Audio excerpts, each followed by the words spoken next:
आज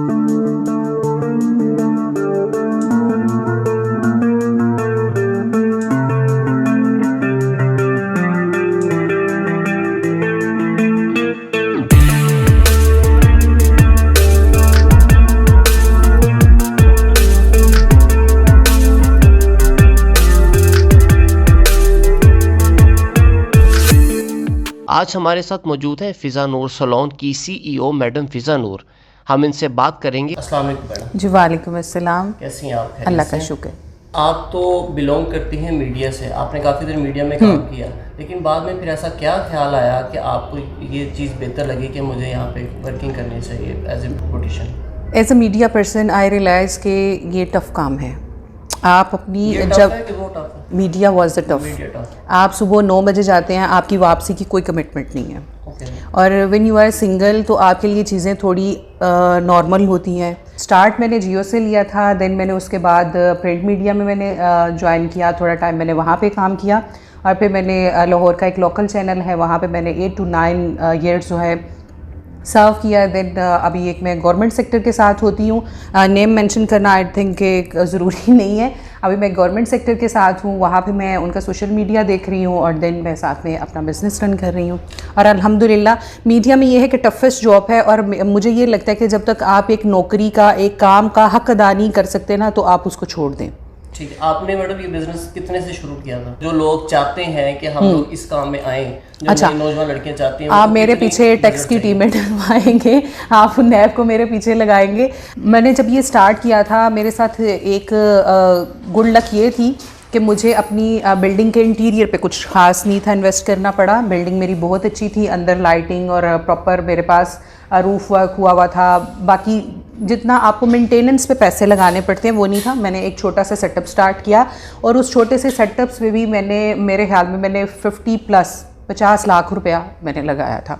और मेरे ख्याल में आप जब किसी को क्वालिटी वर्क देते हैं ना, तो फिर आपको नो डाउट मार्केटिंग के हवाले से उतने हार्डशिप्स का सामना नहीं करना पड़ता। जब लोगों को पता होता है ना, ये माउथ ऑफ द वर्ड्स है ना, आपका काम अच्छा हुआ है, आप आगे 10 लोगों को बताएंगे, वो 10 आगे से मज़ीद लोगों को बताएंगे, तो फिर एक चेन बनती जाती है।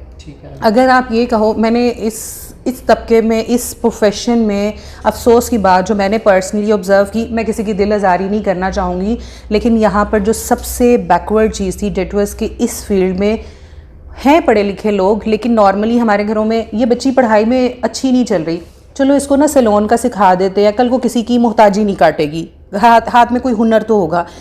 उसने वो तजर्बा सीखा इससे, उसने आगे उसने थीरीज़ नहीं पढ़ी, उसने टेक्निकल चीज़ें नहीं देखी। हर चीज़ की आपकी स्किन टाइप डिफरेंट है, मेरी डिफरेंट है, उसकी डिफरेंट है, उसके हेयर का टेक्सचर डिफरेंट है, आपका डिफरेंट। हर इंसान के लिए कोई फिक्स फार्मूला नहीं है कि आप सबको 100 लोगों को बैठाएंगे और 100 पे आप एक ही चीज़ इम्प्लीमेंट करेंगे। तो वो चीज़ें थोड़ी मुझे डिस्टर्बिंग ज़रूर लगती हैं कि इस सेक्टर में काउंसलिंग की बहुत ज़रूरत है, पढ़े लिखे लोगों का आना बहुत ज़रूरी है। जो एक लीड क्लास है, नो डाउट वहाँ तो पढ़े लिखे लोग हैं, लेकिन जो गली मोहल्लों के सैलून हैं या जो थोड़े लो लेवल पे हैं, वो बस यही है कि जी बाजी से सीखा था, एक पार्लर वाली बाजी से सीखा था। वो बाजी से सीखने का सिलसिला इतना आगे जाता है, लोगों की स्किन का बेड़ा गर्क कर दिया जाता है, लोगों के बाल जला दिए जाते हैं, धुएं निकाल दिए जाते हैं। तो इस सेक्टर में ना आई थिंक के पढ़े लिखे लोगों को आना चाहिए। तो कोई ऐसा बुरा सान्या कभी पेश आया इस सेक्टर में? नहीं, अल्हम्दुलिल्लाह। आप देखें, जब आप दिन में 10 से 20 लोगों को डील कर रहे होते हैं, तो मैं ये कभी नहीं कहूँगी कि मुझे कभी कंप्लेन नहीं आई। कंप्लेंट्स आती हैं, लेकिन शुक्र अल्हम्दुलिल्लाह कि ऐसा कभी नहीं आया।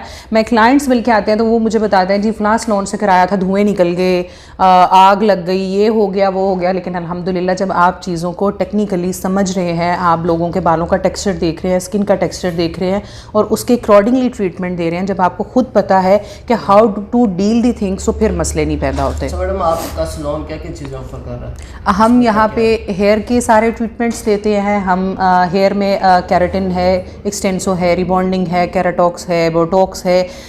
मैं आपसे पहले भी मैंने उसी बात को कंटिन्यू करूँगी कि पढ़े लिखे लोगों का होना ज़रूरी है। हमारे यहाँ पे लोग आते हैं, यू इमेजिन कि मुझे अफसोस होता है लोगों को, आप एक अमाउंट पे कर रहे हैं ना, आप 20,000 लगा रहे हैं, 20,000 रुपया कमाना एक बात है। बहुत से लोगों का 20,000 रुपया पूरे महीने की तनख्वाह होती है, ठीक है। आप 20,000 का मेरे से एक ट्रीटमेंट ले रहे हैं, आपको उसका पता तो होना चाहिए। यहाँ ला इल्मी का उनका पता ही नहीं है मुझे। एग्जैक्टली यहाँ पे ला इल्मी का ये हाल है कि ख़वातीन आती हैं, उनको पता ही नहीं है कि मैं अगर एक्सटेंसो ले रही हूँ तो वो मेरे लिए अच्छी होगी या मेरे लिए बुरी होगी। अगर मेरी बॉन्डिंग ले रही हूँ उससे मेरे बाल बचे। मैं ख़वातीन को मुंह पे ये कहते हुए सुना जी बस मुझे बाल सीधे चाहिए, चाहे बाद में उतर जाएँ लेकिन मुझे अभी सीधे चाहिए। भाई आप अच्छी लग रही हैं कि आपके बाल अच्छे हैं, अगर ये उतर के क्या फ़ायदा, आप पैसे भी लगा रही हैं और अपनी चीज़ भी ख़राब करवा रही हैं। तो आप किसी भी चीज़ के लिए जाते हैं, अब सोशल मीडिया का ट्रेंड है, हर चीज़ मोबाइल की सूरत में आपके पास मौजूद है, जस्ट उसको थोड़ा सा सर्च करें, उन चीज़ों को ऑब्ज़र्व करें कि आप स्किन के लिए हाइड्रा लेने जा रही हैं तो उसके गुड इफ़ेक्ट्स क्या होंगे, बैड इफ़ेक्ट्स क्या होंगे। आप केराटिन ले रही हैं तो इसके इफ़ेक्ट्स क्या हैं, एक्सटेंसो है तो उसके इफ़ेक्ट्स क्या है। तो आपको कम से कम उस चीज़ में थोड़ी सी सर्च कर ले। मैडम कोई आप कहती हैं कि बंदे को जितनी चीज़ें ऊपर लगाने के लिए कुछ खानी चाहिए, तो खाने में आप क्या क्या प्रेफर करते हैं कि अपनी सेहत स्पेशली स्किन का ख्याल रखने के लिए कौन सी चीज़ें ज़्यादा? गुड फैट्स मैंने पहले भी कंसिडर किया है। गुड फैट्स बहुत ज़रूरी हैं और गुड फैट्स में मैं हैरान होती हूँ जब मैं बच्चों को ये कहते हुए, मेरी डीलिंग बिकॉज़ फ़ीमेल के साथ सारा दिन होती है, मैं लड़कियों को ये कहते मैं दूध नहीं पी सकती, दही, मैं तो सवाल ही पैदा नहीं होता कि मैं दही खा लूँ। देसी घी, उसकी स्मेल से तो खुदा ना खास्ता मैं फोत ही हो जाऊँगी। लेकिन मैं आपको एक बात बताऊँ, जितने लोग मुझे जानते हैं मेरे घर में दही के बगैर दिन का आगाज़ नहीं होता। मेरे बच्चे हैं, मेरे हस्बैंड हैं, मैं हूँ, हमने दही खानी है। दही से आपकी गट हेल्थ इम्प्रूव होगी। दही आपको जितनी एंटीबायोटिक है, आपके स्टमक में जितने भी जर्म्स होंगे उसने आपको प्रिवेल करना है, उसने आपको अच्छी हेल्थ देनी है। फिर हम बात करते हैं हेल्दी फैट्स की। हेल्दी फैट्स से मतलब ये नहीं है कि आप डबल टैकर बर्गर में डबल चीज़ लगा के खा लें या पिज़्ज़े में आप डबल लेयर चीज़ लगा के खा लें, तो वह these are not the healthy fats. Healthy fats आपको मिलेंगे देसी घी से। अब देसी घी का मतलब ये नहीं है कि रिकमेंड कर दिया गया तो आपने एक दिन में आप 1 चम्मच देसी घी ले सकते हैं। आप मेरे किचन में सवाल नहीं पैदा होता कि देसी घी के अलावा कोई घी घुसे भी। तो लोगों को क्या लगता है कि मोटे हो जाएंगे, क्या हो जाएगा। आप जब चीज़ों को एक तवाज़न में रहते हुए, बैलेंस वे में रहते हुए यूज़ करते हैं तो कुछ भी नहीं होता।